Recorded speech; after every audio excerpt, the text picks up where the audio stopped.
This video is sort of a continuation from the previous one, which was making a 12-volt power supply for the oldie cooler. I don't know what I'm calling it yet. I haven't figured that part out yet. But there's going to be a link to it in the prescription. Today I have two Radio Shack voltage testers. Kinda, sorta. They have stories. They have stories. Okay, so we're going to start with this one. This one is actually an auto electrical analyzer. It's sort of a simple bridge circuit. This is a Radio Shack number 22-1635. Is that an A, a 4?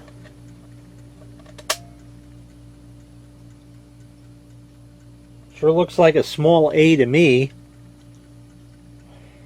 So we can call it 22-1635A. Made in China. No idea when it was made. It says Radio Shack. To check battery with engine off, turn lights on low beam. Wait 1 minute, read LEDs. To check alternator, read LEDs after driving 15 minutes or more. Interesting that it notes that. Auto electrical analyzer, battery red is weak, red and yellow is fair, yellow is okay, alternator yellow and green is low, green is okay, and red and green is high. So the story is, I like this thing. And it's sort of like a bridge where it jumps from one light to the next and sort of lights one partially illuminated while the other is kind of dim, and then it gets brighter and da-da-da-da-da. So I put that in one of the extra cigarette lighter things that I had in my old Chevy many, many years ago. And there it was. When I would turn the key on, I had it switched with the key. The light would show yellow, and that would be a good battery, I think it said. Yeah, yellow would be okay. And then I would turn the key to start it, and of course it would go yellow to maybe, I'm sorry, it would go red or maybe red with a little bit of yellow depending, and all that. And then it would start up and the alternator would take over, and then it would go green.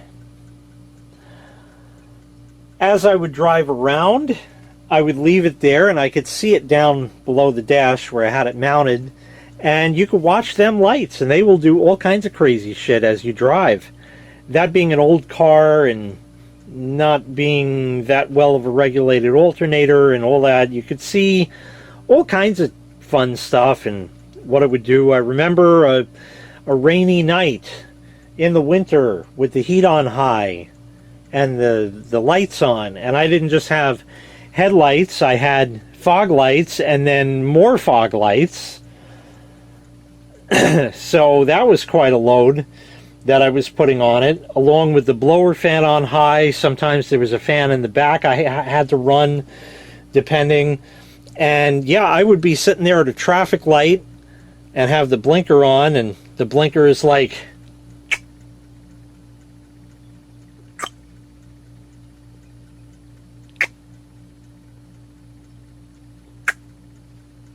because there wasn't any voltage. Then you'd step on the gas like it should, and you could watch the lights dance, and it would do that kind. So it was always a little disconcerting to be sitting at a traffic light and it's showing like solid red, and the engine is running and the alternator is going, and that's not even on the fucking chart. But what is just a red light shows a weak battery. So that voltage means it certainly was not charging. It was fun. You just had to watch it to drive around with. That did appear in a couple of videos that I had Throwback Thursdays that included my old Chevy. I'm not even, I don't know which ones. It's around. You're not going to look. Okay. Here is also a Radio Shack DC voltmeter, 0 to 15 volts. And it is a 270-1754. This is the greatest meter ever fucking invented.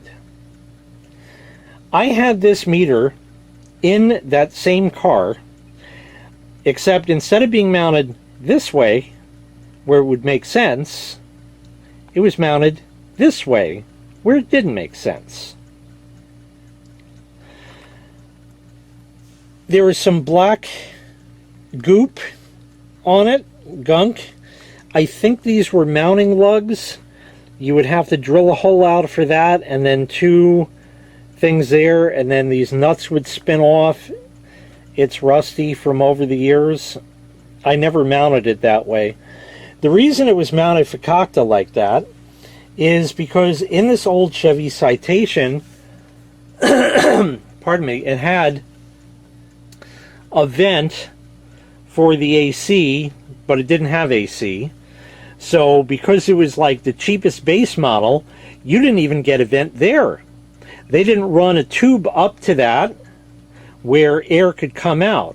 An air-conditioned model would have that, and it would be hooked to the air plenum, and the blower would send air out through that. But no, they couldn't even put that in on the cheap model that didn't have AC. They put a blanking plate. So you just had this fucking panel just in the dash. Looks like it could have been a vent, but it wasn't.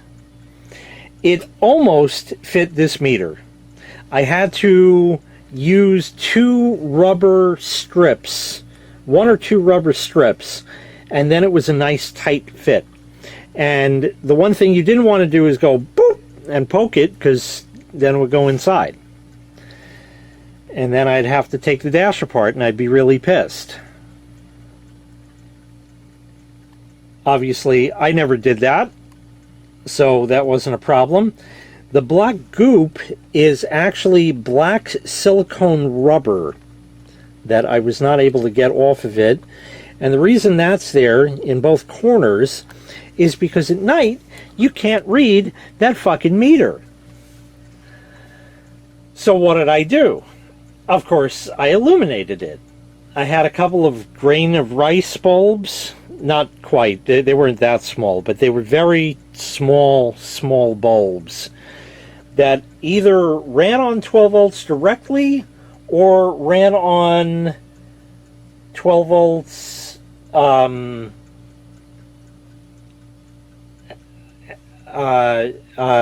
a resistor of some kind that I may have had in there. I do not remember. Probably still have the bulbs with their wires there somewhere in that mess, but it doesn't matter. And I was able to actually shove it in the corners, and it illuminated this. And it was awesome. And it was sideways because this is Chevy and Econobox, and the needle would go up and down. And I'd know where it would sit normally, and you could watch it go up and down as the electrical load changed and stuff like that. And that told me way more than this ever did, although this kind of... It's sort of the conundrum with an analog clock versus a digital clock. A digital clock will tell you immediately what time it is, but it doesn't give you a good sense of the time, where an analog clock you can actually visualize it, but it takes a little bit longer to read just to figure it out. Yeah, I know you can get it at a glance, but I don't care who you are, a digital is going to tell you the fucking time, and you could read that faster than any analog clock, just like that. So there's this. So this is speaker wire, cheap shit speaker wire. Okay. When I was young and I had a car, I would use whatever I could get my hands on to wire stuff up. And if that meant using speaker wire, because I could get it at the dollar store that's what I bought, because I was a broke ass. When you're in college, you're a broke ass usually. On the back of this really says nothing. There's a QC Pass sticker. I had that car. The car was in the family since late 1995, I think, and it was an 81 Chevy. So I bought this probably more on the order of 96, 97, maybe as late as 98. Can't remember exactly. It was one of the first things I put in the car. It has a resistor here. Okay, now I don't remember if that came with it or not. I honestly don't know. And I did kind of a shitty solder job and a shittier tape job on it. And this was not a concern for me to cover because A, like I said, I was a broke ass, so I didn't have money for heat shrink or any of that. And two is it was mounted in a cavity. Nobody has ever, well, this way, but even so, nobody was ever going to touch it. Nothing was ever going to touch it, so it could stay exposed. It was covered by its own enclosure, so it didn't really need further protection. While going through this dig, I found this cigarette lighter plug. Now, usually these are spring-loaded. This one isn't. I don't know why. I'm not taking it apart to find out. I can tell you that. But, yeah, it's there. And it does work. And it went to, curiously, a real telephone call. I love being the retarded computer dick. Just get fucking phone calls like, no, you're the computer dick. You have to help me because... Alright, we're talking about this thing.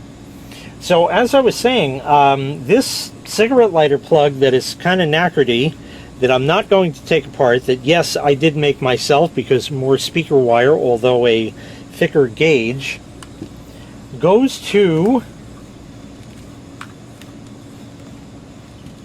this. It didn't originally. It went to a bare wire at this end and an alligator clip on that end. I haven't the slightest clue as to why there was only one. My guess is I may have used this as a test cord for something else, and I used to have maybe a red one on the other end and it broke off or fell off. That's just a guess. I don't know. But it's the best I can conjure up.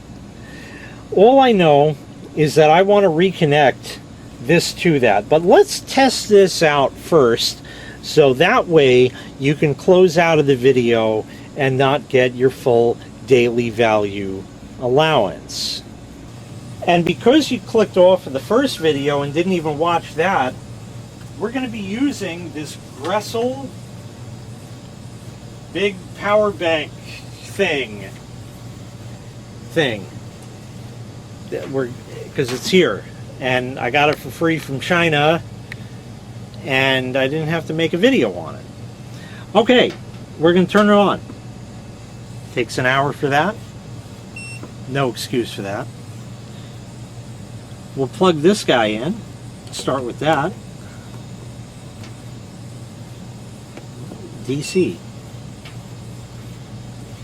It's yeller and green. I don't know if you can see it, but it's yellow and green. Yeah, that would be after I drove somewhere in the old Chevy, went into a deli to get a sandwich or something and shut the key off just for that period of time, came back to the car. It would sometimes be yellow and green like that, meaning the battery is topped up and everything is in tip-top shape, and you're going to lose that extra voltage pretty soon. But yes, it would do that, and the lights would go, down to the red, to just yellow, to then yellow and a little bit of red and all that. And I'll go back and forth. It's a lot more fun to watch when you drive. So there's that. Now, as far as this meter goes, we have to ensure that everything is going to short out as soon as I connect it, so that way I can blow this thing up. So I think we're good.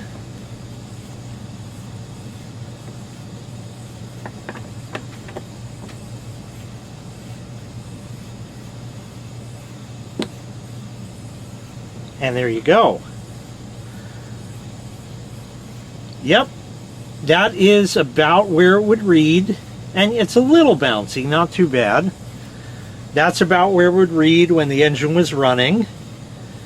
It's just nifty all around.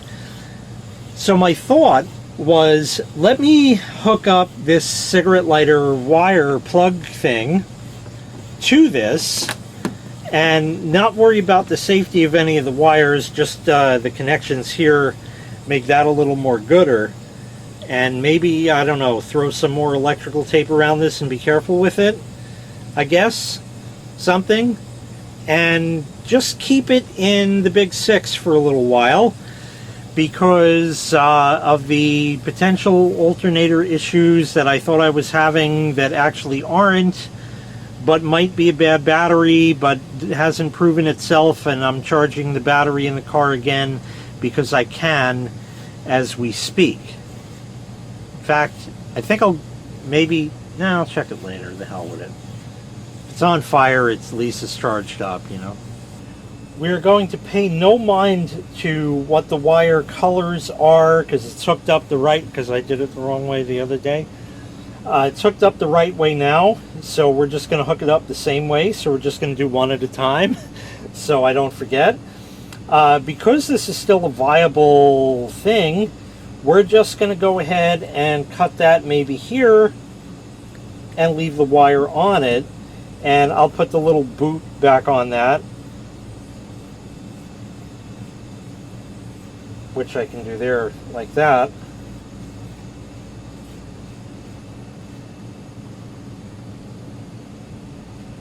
About like that. These are the alligator clips I remember when I was a kid. And now we got a little wire there, so that'll go somewhere to get lost. That's good. So we have that, and we have this wire. So now we are going to strip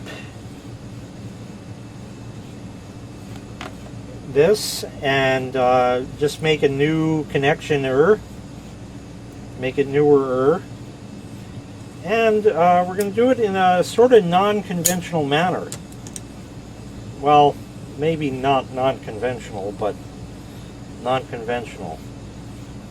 And what I'm going to do is snip off just the tip of this here, just in case it's kasha varnished. So we'll do that, and then we'll strip that. Yeah, it's thinner wire, I know. Yep, there you go. And we are going to connect said wires with the Fukun solder seal connectors that I hate, just to see if it works. I tried to use those on the remote extender project for the basement TV, and it worked in one instance and didn't work in another. Recently I used it on the light I have in the tree in the backyard for 120 volts, and they worked. Okay. I put heat shrink over all of that, so it's connected, soldered, and certainly heat shrinked, and then heat shrinked again. Heat shrunk? One of those. Let's get one of them connectors in the heat gun. Now, I know you're all looking at me crazy, like, Jay, you have a... So why don't you just... Because I don't want to waste heat shrink on it, and I don't know, I just felt like using these, see if we can make them work, that they're not gonna. So the already connected wires we're going to leave. This I'm going to put on here.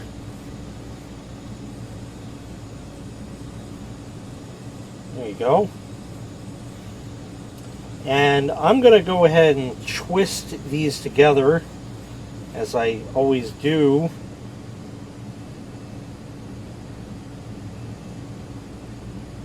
To make a good mechanical connection before we ensure an electrical connection.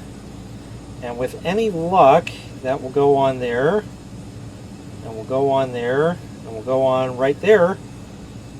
And now we can put this in there, and put this, whoopsies, just like that. Good. That's right, whoop, too much. Right there. Okay, see if I can fold that down. Probably broke. And we'll get the heat gun and see if we can make this stupid thing work. That would be a nice thing. Nope, need more power than that.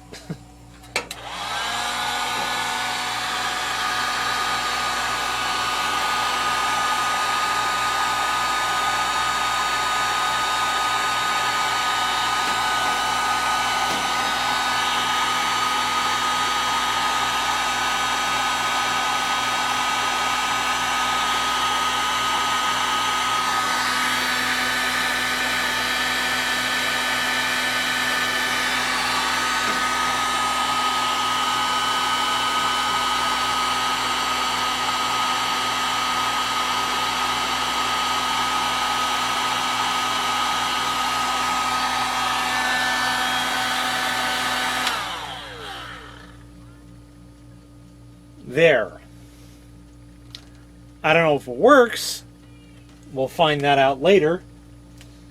And let's see if I can just put this down here.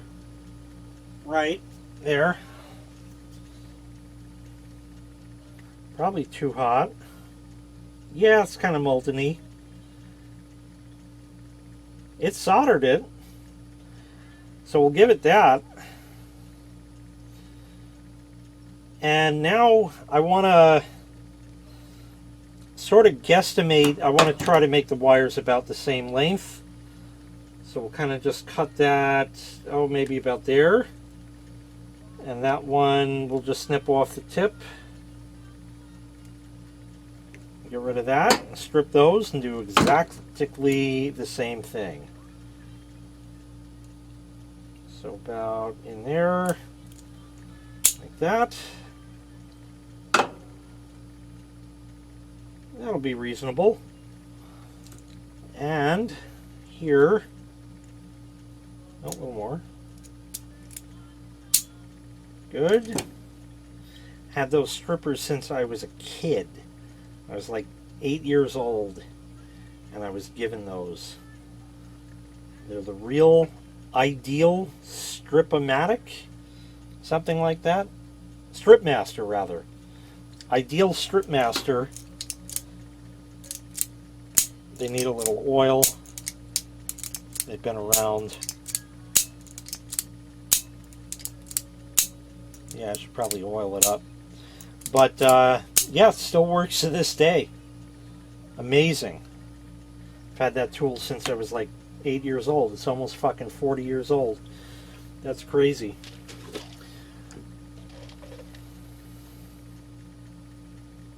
Well, they're stuck together. There's one. Okay. This one.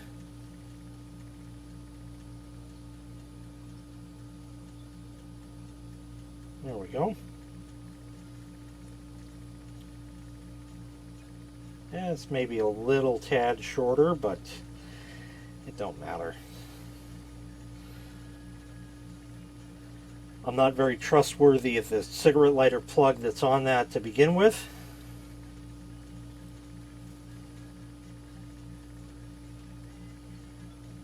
Somewhere in there is just fine. Park that. Park that. Try to get that out of the way. and heat that bitch up. I just flipped the switch by accident. Back off. But I was going to say, so I'll take the opportunity, I don't really find these saving that much time. I could solder it faster. They just take an awful lot of heat. And they're finicky, and you never do know if it made a very good solder connection.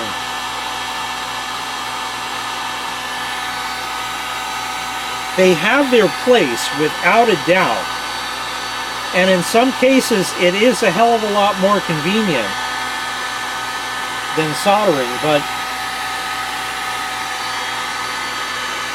doing it manually is the only way to know for sure.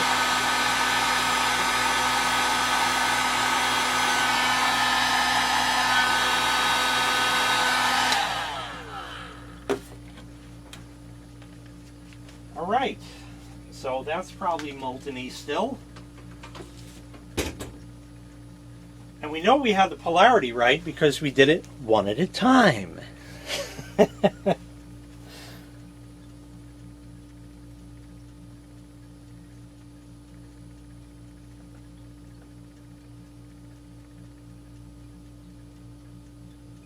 Yeah, it's connected.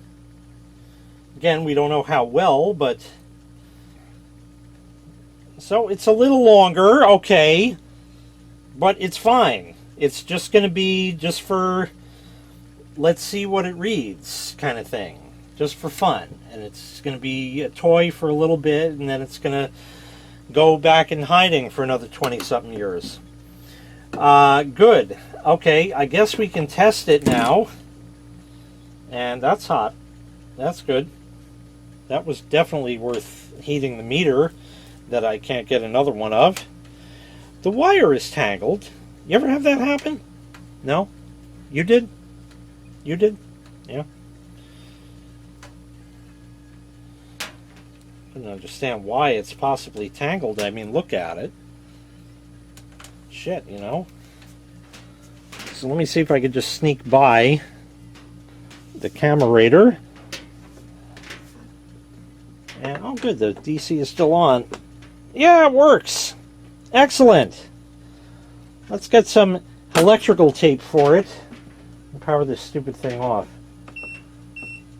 Come on. Any day now. There. That's wider than regular electrical tape. And for some reason, when I started doing electrical work on my car, I bought rolls of this stuff, maybe not knowing the difference, or I don't know. And I really like the broader electrical tape than the thinner stuff for most cases, not always. But I really, really like this stuff a lot. I'm not looking to do a good job with this. I'm just looking to get it better than it was. Just by a little bit. That's all. And I think that's going to kind of do right there. Just so it's a little more protected. Okay? That's all. And there. Now that project is done.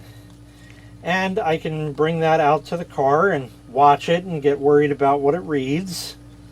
Even though I've already proven there's nothing wrong with the car. And there's that. And anyway, it was just cool to see these two old Radio Shack things. And man, I really wish that we could just go back to the damn store and buy something like this. I need a fucking DC panel meter. Well, here's one. And it still works all these years later. The auto electrical tester, you're not really that inclined to go to Radio Shack for that, but it's still a fun toy. Funny story about that, I think it's over there, but just to close this out, when I got Old Clanky, I thought about putting that in Old Clanky to give me an idea of the battery, and it didn't give me the information I was looking for. It didn't read the same as the old car, and it confused me, and it just didn't work the same. So I ended up finding another one online somewhere that plugged in, and it had a display that was an LCD display that was also backlit, although very, very, very dimly. And it showed you the voltage numerically, and also had the red, green, and yellow lights on it. So that was awesome also, and I had that in there, but it didn't end up, it was sort of in a spot where it wasn't as convenient, and it was harder to read it at a glance than it was the old Radio Shack one, but that didn't really read the same for me, because I could just see the color and instantly know what it is. Sort of like the speedometer on your car, even an analog one. You drive the same car every day. You know where, it may be marked like 40 miles an hour is here, and you know if the needle is in that kind of position, you're going about 40. And that's all you need to know. If it's down here, you might be going about 20, but up here, somewhere is around 40. That might be about 50, maybe 60 there, I don't know. But you kind of just know absolutely instantly without having to even look at the numbers to figure out how fast you're going, just based on the position. And to have to read the actual voltage and then process it was actually slower. The colors were faster than reading a digital display. And we spoke earlier about that versus an analog thing like that, where you have to read it and interpret it. And I was talking in the form of a clock where there were at least two hands. So you actually have to interpret that. Whereas a speedometer or a tachometer, it just points to the fucking number and you're done. So you know just based on the position. But if you get into a different car and the speedometer is configured where the numbers are more spread out or more, so 40 in that car is 40 over here in this other car, you're going to be like, whoa, I'm doing like 60. Stuff like that. So you kind of know at a glance because you know what it is. But that you actually had to read the display, and it was actually slower than the colors. But anyway, the hinge point on it kind of got broken-y, and I sort of fixed it, and then it got more broken-y, and I don't know. Quite frankly, I don't even know where the fuck it is anymore. It's around. And I think I got one for the Whiff's old car, but I'm not even certain on that. It might be in Ginger now if it made its way there. I remember there was a second one somewhere. Anyway, enough of that bullshit. Just some fun old Radio Shack stuff, and maybe I could actually make use of this. The only thing I don't like, that I would like, is the cigarette lighter socket in the Big 6 is de-energized while the engine cranks. And in most cars where even with a key, that the sockets are switched, in other words, they go out when you leave the vehicle, they go out when the key is turned to the start position. And of course, when I wired this up, I couldn't hook it to one of those circuits in the car. I had to hook it to something that was on when the key was on and also stayed on while cranking. So this way I could actually watch the needle go up to it. Well, it was up here, and then I turned the key and it would go, so that way you could see it crank as well, and that was kind of nice being analog like that. A digital meter isn't going to tell you anything. So there's a time and place for everything. Okay, enough babbling bullshit with Jay. Thanks so much for watching. Really appreciate it. Make sure you click like. Make sure you click subscribe. Ring the bell for Ardleys, and take care. We'll see you next time. Bye-bye.